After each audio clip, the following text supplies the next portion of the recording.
Welcome to today's news wrap up. Let's dive right into the top stories making headlines today. A new poll from Signal reveals that President Trump's approval rating among black men has surged to 42%, a significant increase compared to previous Republican presidents. This rise in support is causing concern for Democrats as it suggests growing discontent with their party among black male voters. Trump's popularity among this demographic is attributed to his perceived authenticity and follow through on promises, setting him apart from traditional political figures. This shift underscores the broader appeal of Trump's America First message across racial lines. A federal judge has ordered the Trump administration to restore web pages removed from the websites of the Department of Health and Human Services, HHS, the Center for Disease Control and Prevention, CDC, and Food and Drug Administration, FDA. The judge ruled that the pages were taken down without adequate notice or explanation, and they contain critical clinical information used by doctors for research purposes. Now, I never heard of a judge ask someone to put a website back up. Like, this is unprecedented. What gives the judge jurisdiction, or the judge can say what someone puts on their own website, including the government? Like, this is crazy. The order followed a lawsuit filed by Doctors of America and other organizations who argue that the removal of these resources endanger public health and research. The decision underscores the judiciary's role in checking executive actions and protecting public access to essential health data. But again, it still makes no sense to me. A federal judge has extended a restraining order that prevents the Trump administration from placing thousands of USAID workers on leave. Judge Carl Nichols, a Trump appointee, initially halted the plan that aimed to reduce the workforce to just a few hundred employees. The judge expressed skepticism about the court's role in managing USAID employee actions, but acknowledged potential imminent harm to those in high-risk areas or with significant expenses abroad. The restraining order will remain in place until February 21st, giving workers a temporary reprieve. 14 Democratic state attorneys general are suing President Trump and the Department of Government Efficiency, claiming that Elon Musk wields unchecked power because he wasn't Senate confirmed. Neither was Anthony Fauci, but they never complained about that. The lawsuit argues that Trump violated the Constitution's appointments clause by creating DOGE and granting Musk extensive authority without Senate approval. The White House, via Press Secretary Carolyn Levitt, dismissed the lawsuit as another partisan attack on Trump, and that's exactly what it is, because the majority of Americans want this to happen. We want DOGE to go in and clean house. But the attorneys general are pushing for a court order to invalidate Musk's directive and actions within the executive branch. Mexican President Claudia Sheinbaum expressed strong discontent with Google's decision to rename the Gulf of Mexico as the Gulf of America. She emphasized that Trump's executive order only applied to U.S. continental shelf and threatened to file a lawsuit if Google does not correct the name change. I mean, you can sue a ham sandwich, but that doesn't mean you're going to win. I don't understand. This is another case of someone someone telling someone to do with their own content. But Sheinbaum pointed out that Google and Apple both adopted the new name on their maps, causing confusion. She has already sent a letter to Google protesting the change and is considering further legal action to protect Mexico's territorial integrity, I should say. But the dispute highlights the geopolitical sensitivity surrounding the naming of geographic features. I mean, as if Mexico ain't got nothing else better to do. They're worried about what a website calls a area on a map. It's ridiculous. It's ridiculous. A recent poll indicates that Democratic voters are leaning towards moderation, with 45% of Democrats and Democrat-leaning independents wanting the party to adopt more moderate views.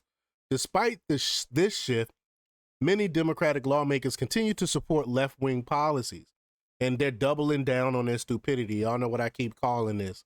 But again, I keep saying time and time again, and it's true, I'm all for it. Let them continue to move further left and disenfranchise their voters. They'll come to the Republican Party. But this internal conflict comes as voters express dissatisfaction with the Biden-Harris administration's left-wing agenda, and only 29% of Democrats now favor the party becoming more liberal.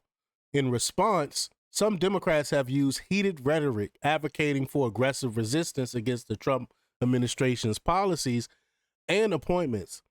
Republican strategists believe this divide will push more voters toward the GOP, and I believe so as well.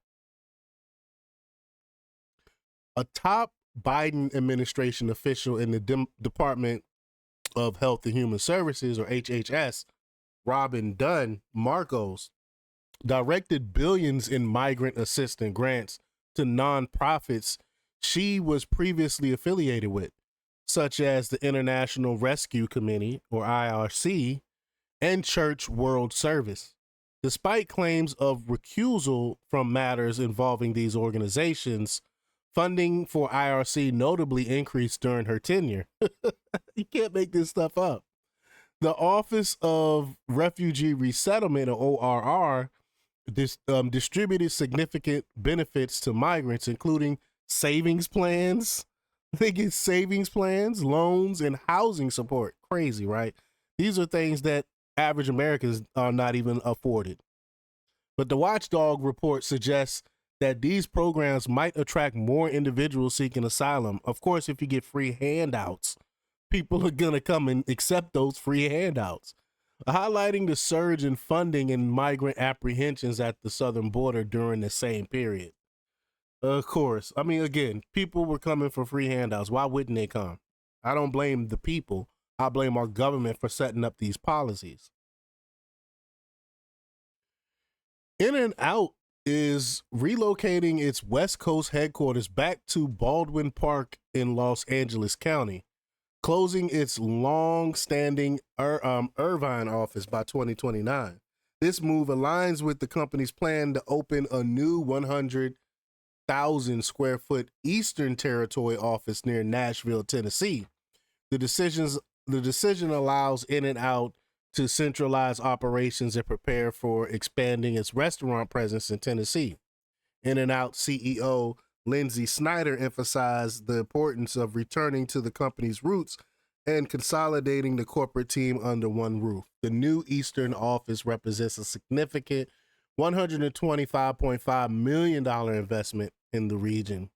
I think they're just trying to leave that terrible area that they were in, I think, in Irvine. But EPA Administrator Lee Zeldin has uncovered that $20 billion of climate-related funds were intentionally misallocated by the Biden administration during his final days. The funds were directed to an external financial institution, with EPA advisor Brent Efron admitting they tried to spend the money quickly to prevent the incoming Trump administration from reclaiming it. Just despicable, dirty work. Zeldin plans to recover the funds and has referred the matter to the EPA's Inspector General and the Department of Justice for further investigation, emphasizing an end to such irresponsible financial practices. Thank God.